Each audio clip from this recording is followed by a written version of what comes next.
tiedä mistä tuossa vanha ulko-ove ostaa. Minkä koko?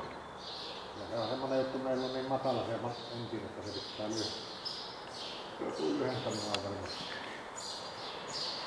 Niin. 80.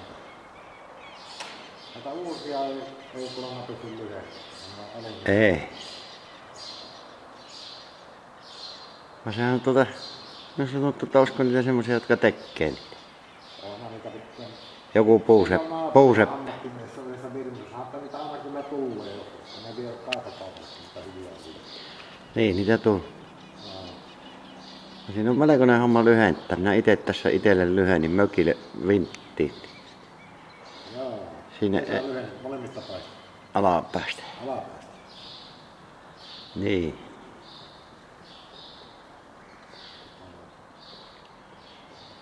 Se oli 20 korkea, sehän se on se vakio mitta. Joo. Minun piti metri 80, kun ei sopinut. Niin minä päätin, että tuosta on vielä lyhennä. Aiko se naapuri, kyllä se on ammattimies. Että siihen uuden tekee melkein. Jaa, mikä se on niin iso? Minkälainen runko siinä sitten? On se ihan lankkurunko. Joo. Sitten no paneelithan siinä joutuu ottaa. Paninko minä uudet paneelit? Joo. Aiko se naapuri kyllä koettaa vähän pistä pystyyn.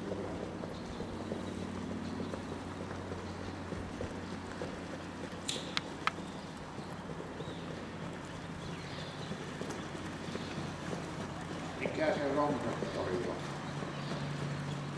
Sehän on tuolla Pärsäänsuolla. Eikö silloin vaikka mitään? Siellä kai sitä on, en oo käynyt kyllä. Tuosta Heinisuoltahan se kääntyy Pärsäänsuon tie. Jaa. Kannattaa sä kuulostella sattuu, naapurissa hommattu. Vai eristetty ovihan se pitää sullakin olla. Eristetty ovihan se pitää olla. Mutta mitä välillä? Se on metrin levy. Mihinkä se mitattimesta? Vai olisiko 90?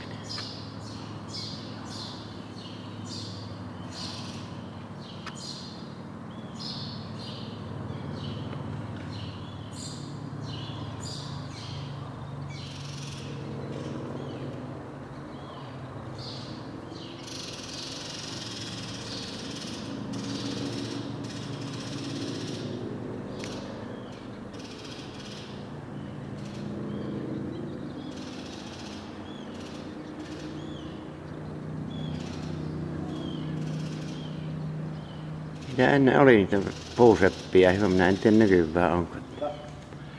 Niitä ennen oli niitä yksityisiä puuseppiä, jotka teki niitä ihan erikoismitolla. Joo.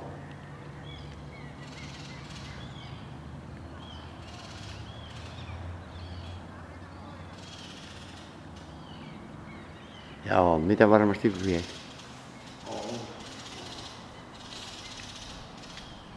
Niin sulla olisi semmonen korkeampi ovi. Ei oo. Joo. Ei pitäis löytää. Kyllä sä tosiaan naapurilta saa pystyä lyhentämään. Tätä uusia. On se yksi mitta 190, se karmi ulkomitta. Joo.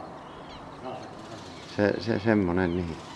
Osa perkuuntelee kyllä. Tarkalleen 189, kun se on vähän sentit se villaväli siinä. Joo. Menee ei olisi kalliita. Mikä liike niitä myy? K-rauta esiin. On ne siinä 300. Parvekkeen ovi nimessä. Niin, niillä maa.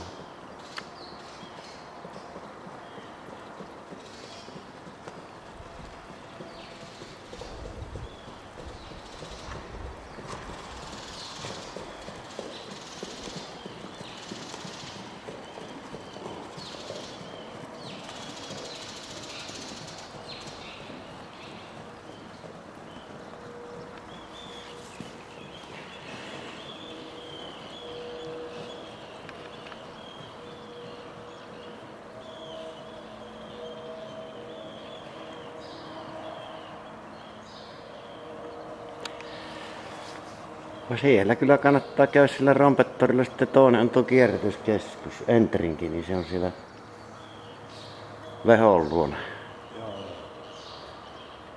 Siellä on kaikkea, eikä maksa monta kymppiä, jos löytyy.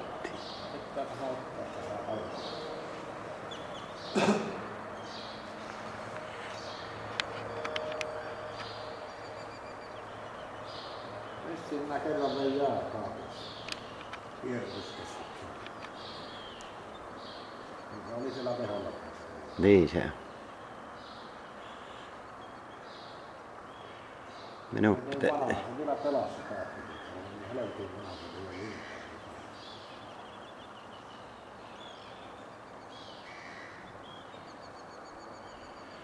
Minun pitäisikö joku komero kahtelemassa siellä.